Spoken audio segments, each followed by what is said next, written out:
and that when you were there, that solidarity with Deb Van Poolen as she goes to her final court date, and this was written before April 15, so that it doesn't give the report on what happened in that 61st District Court.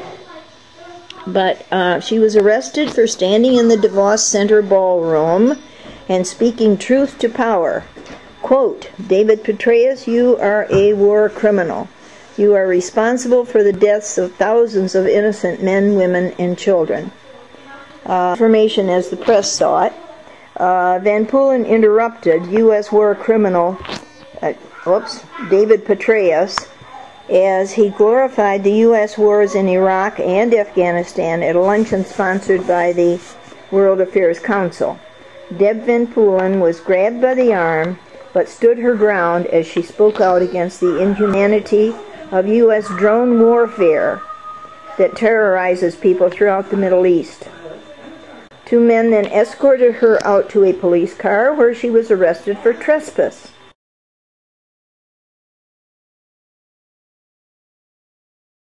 David Petraeus oversaw the defeat of U.S. forces in Iraq and then the surge strategy, which I'm going to want to ask you about too, that prolonged the U.S. war in Afghanistan. Petraeus was appointed CIA director under the Obama administration, where he greatly expanded the use of U.S. killer drones in Pakistan and other countries.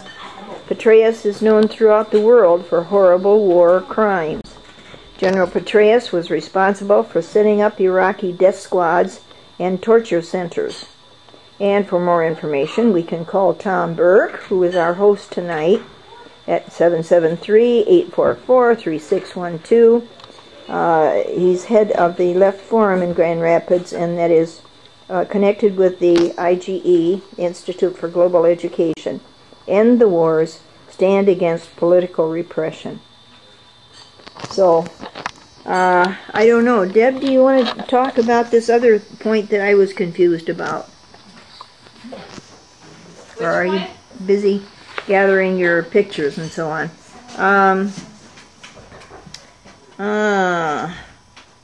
What was it I was going to ask? Oh, surge strategy. What was the surge strategy? Well, Petraeus actually was asked to lead surges in both Afghanistan and Iraq. And I know it was 2007 in Iraq, was it? The surge? I think in 2007. But anyway, what they did was the soldiers were instructed to bomb, and they raided these villages that were known to be opposed to the U.S. occupation. And they were instructed to just kill indiscriminately. Oh. And so thousands of Iraqis and thousands of Afghanis, both of the surges. This is something that Petraeus was good at, killing Iraqis and Afghanis indiscriminately. He also was hired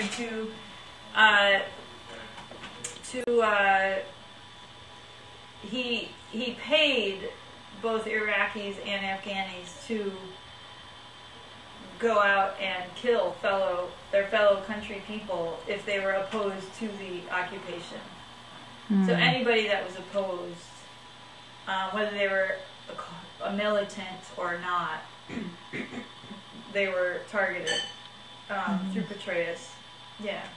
I mean, he's got a long list. He also expanded the drone war in countries that were not really at war in, when he was a CIA director, which he did after being general. And so expanded the drone wars, especially in Pakistan.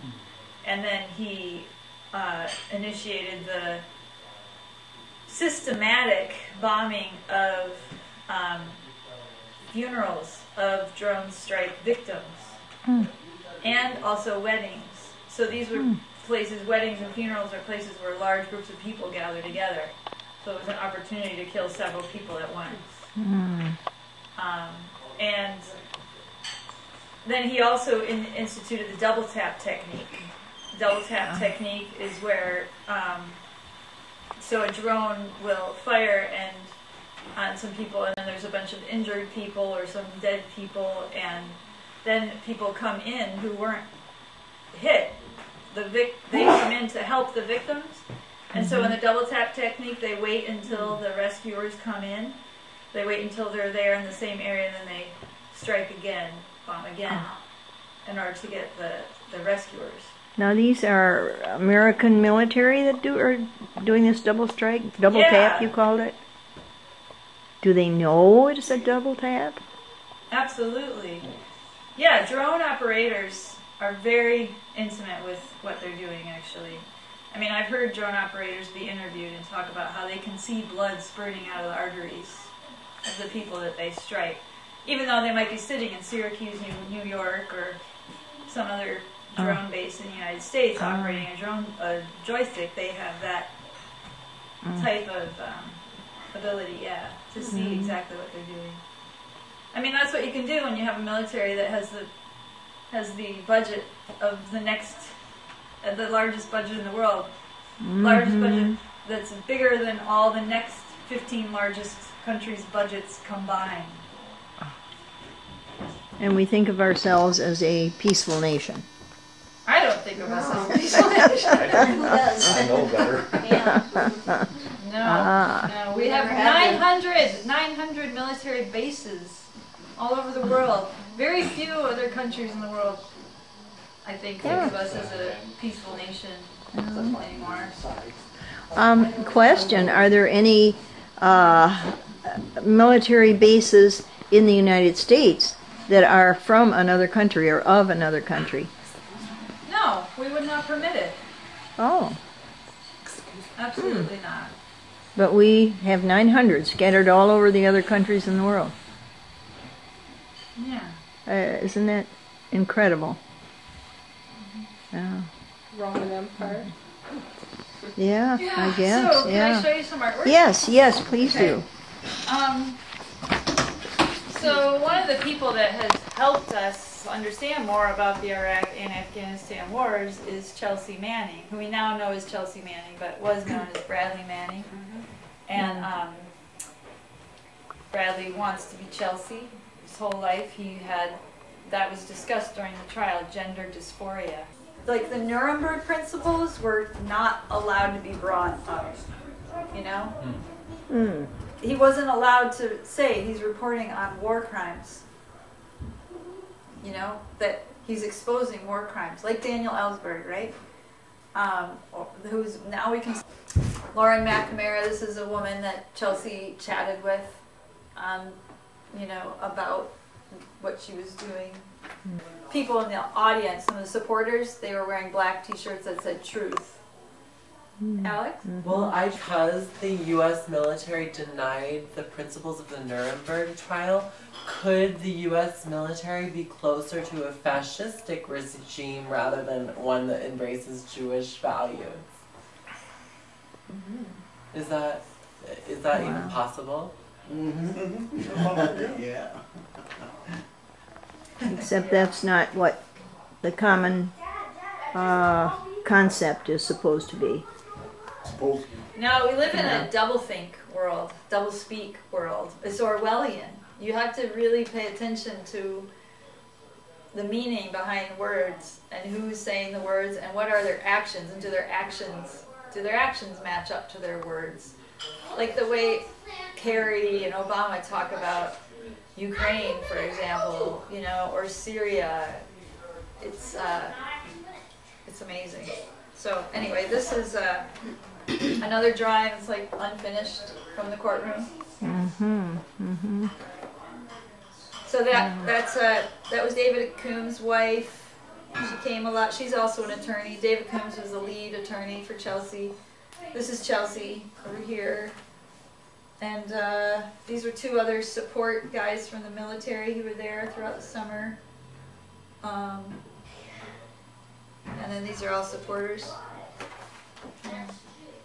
So he had support from other military Yep. officers? Yep, throughout the summer. There's a good team. So this is David Coombs. that's David Coombs, the lead attorney, right next to Chelsea. And, you know, it's just, they were really tight. David Coombs and Chelsea have a really great relationship. They are solid. And it was just, it was really beautiful to see their energy with each other. They're just respectful. And also the whole team of defense attorneys, I think they were really quality group of people. Just the way they acted when they got up, they did everything they could. It was neat, because so there was David Coombs, who's a civilian attorney, although he used to be a military attorney, and then there were 2 military attorneys in addition to David. So yeah, I wouldn't say the military is like She's not talking all about her trial. Not her trial. completely non-thinking, you know. This is Chelsea. Famous person. That must have been encouraging. We have some policies that are really wrong. So Released them. that's a portrait that I did. That's in watercolor and pastel, and it, you know, I did it after this was sort of leftover. I did a different portrait of Chelsea that I think looked more like her.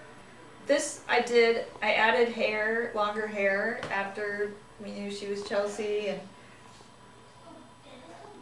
I think the face got a little. The face is a little not really the right shape to be Chelsea's face, but anyway, this portrait got me onto Russia Today TV though.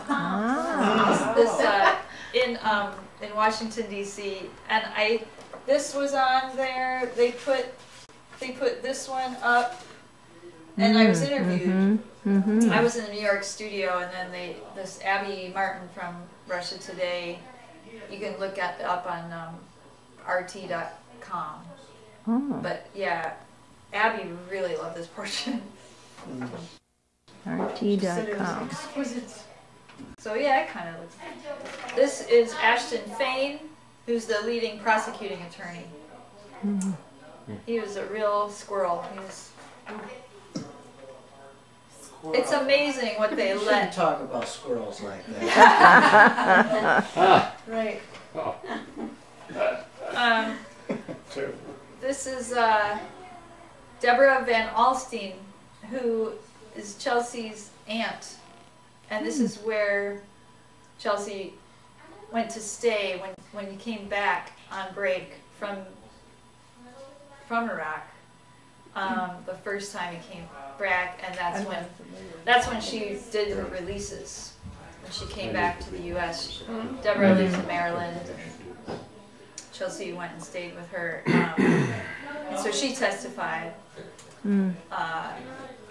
during the trial. Chelsea's mom is in Wales. And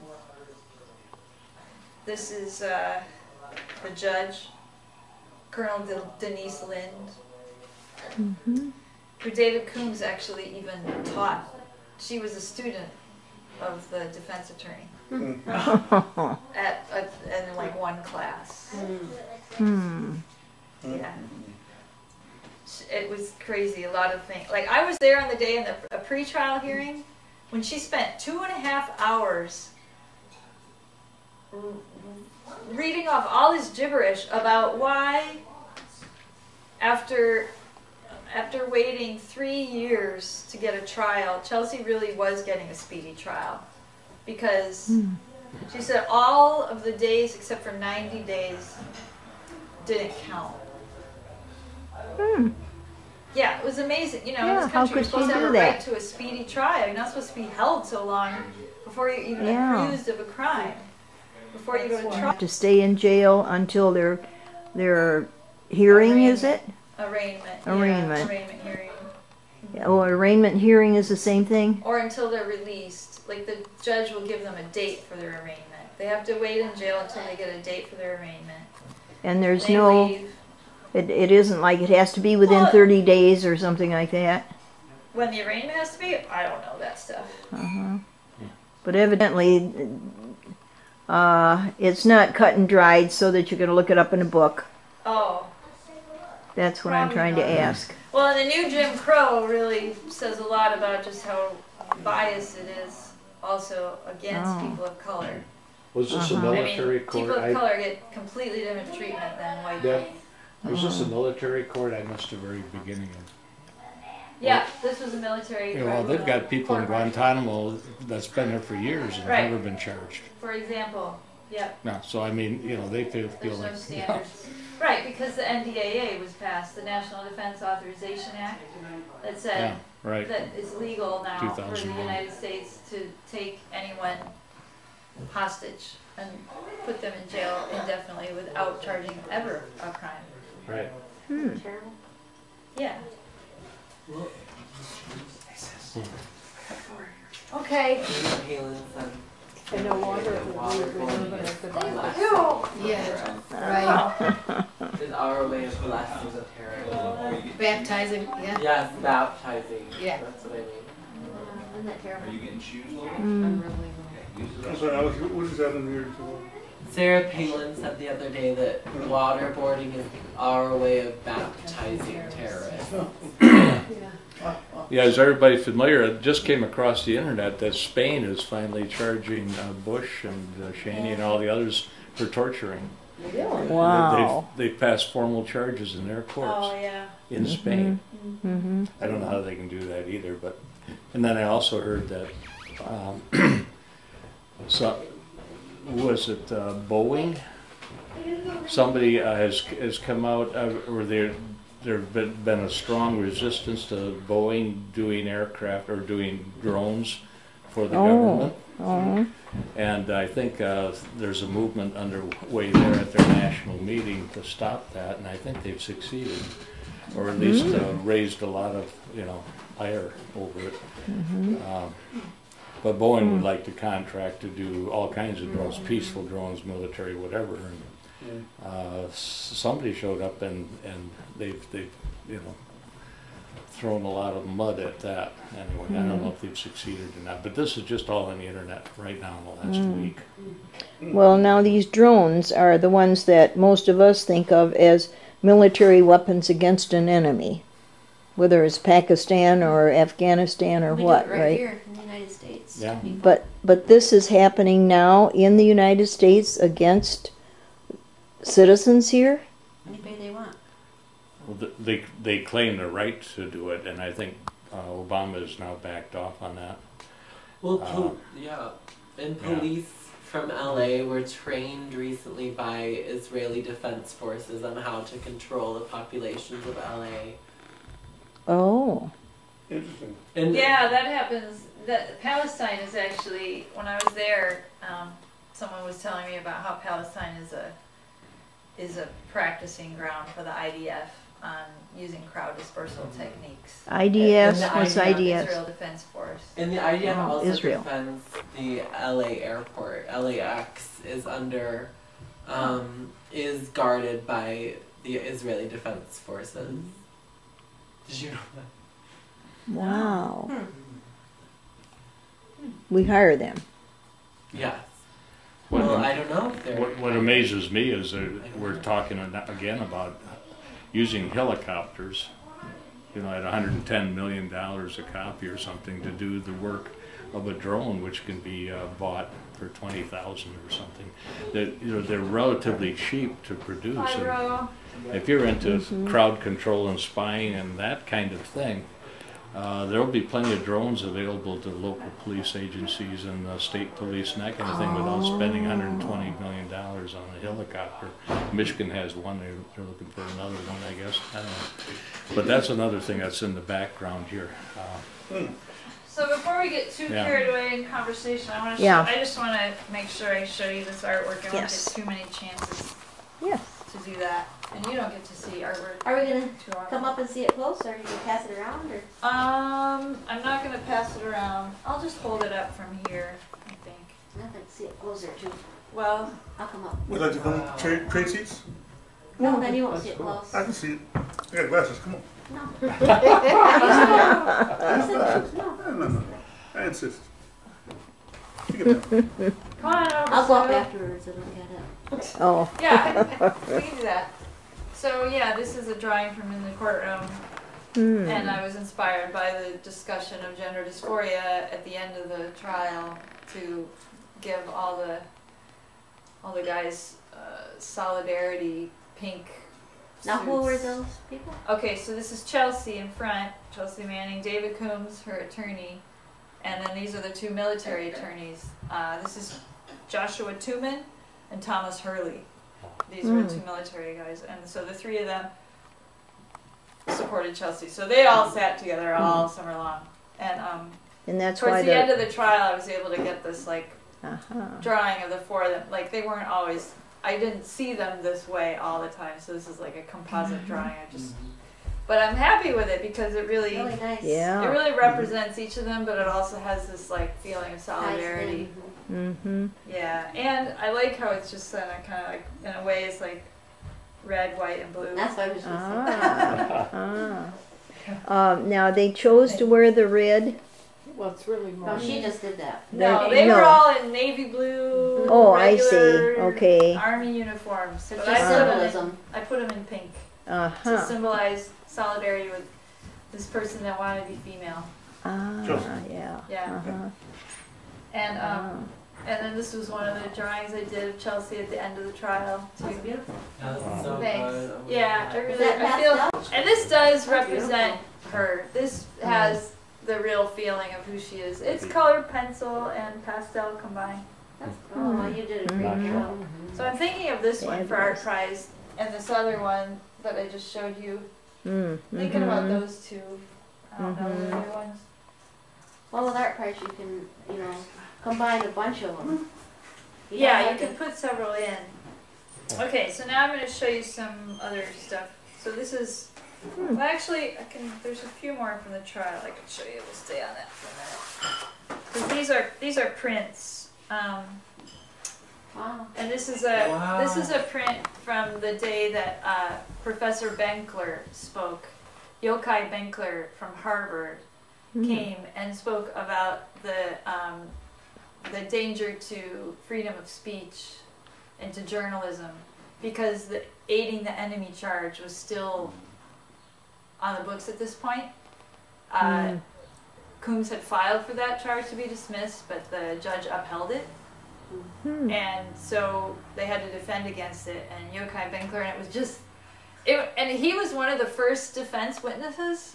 So, he had just gone through all these prosecution witnesses that were droning on and on and on about all these details about computers and just how dangerous this all was to the State Department and stuff. And it was just like ad nauseum, it was like they were the prosecution was throwing anything at the wall, hoping something would stick, and it was just sad.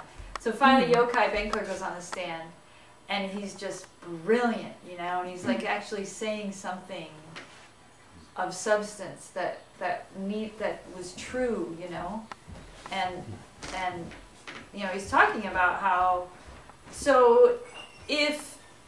even if the New York Times had been the one to publish, like they asked a question to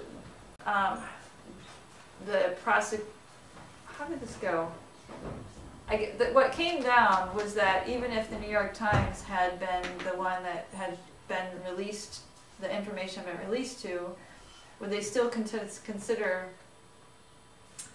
the aiding the enemy charge if it was published by the New York Times? And they said yes.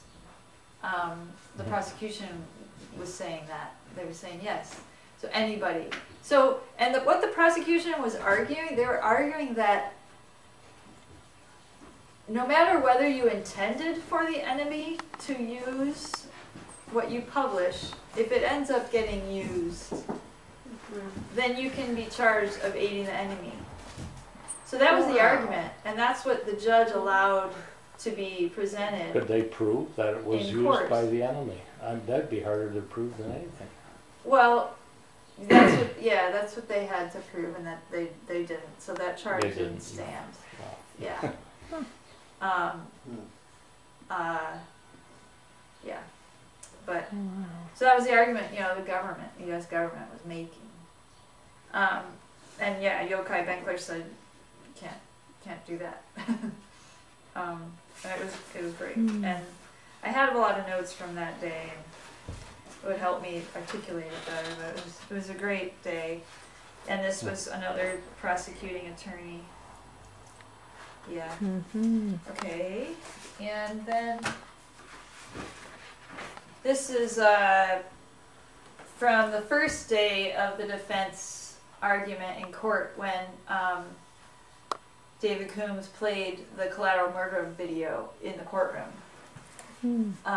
which was the first thing that Chelsea released to come out to the public, to be published on WikiLeaks. And yeah, it was just a really moving scene. We watched all 39 minutes. The original thing is 39 minutes long, and then WikiLeaks kind of edited it down to like 20 minutes. That's what most people have seen. We watched the whole thing, and it's awful. But there's all these. There was just several different monitors in there. Everybody's got their own little private computer, and yeah. Well, this is my original drawing of that Winkler one. So all of these, several of these drawings were sold during the trial to raise money for the defense and to pay me back my expenses.